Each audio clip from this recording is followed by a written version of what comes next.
хүмүүс гадуур хэмэл оюуханаар график дизайнерын ажлыг одоо орлох гээд байна гэдэг. График дизайнерын хувьд бол энэ ямар давуу болон ямар сул талууд үүсэж байгаа вэ? Өөрөө чи хоёулын нь оролцсон байгаа байхгүй.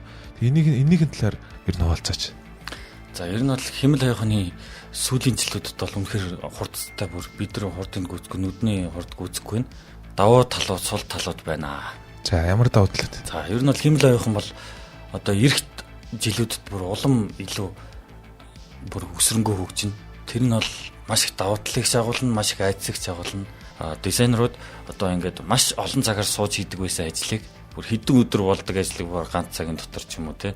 Зөв. Нэг өдрийн дотор хийдэг ажлыг баг 1 минут хурд нэмэгдэж байгаа. Хурд нэмэгдэнэ. Тэгэхдээ тэрийг тийм юм хийдэг болохын тулд хэмэл цаг хугацаа зарцуулах хэмэл оюухныг ер нь жоохон эзэмших шаардлагатай. Хэмэл оюухан бол хүний урам сэтгэмжийг бол арай гүйцэхгүй гэж би боддог. Ер нь бол ингээд интернетийн датан дээр одоо үндэслээд ингээд судалгаа хийгээд тэрийг боловсруулаад бидэрт ингээд харуулж байгаа шүү дээ.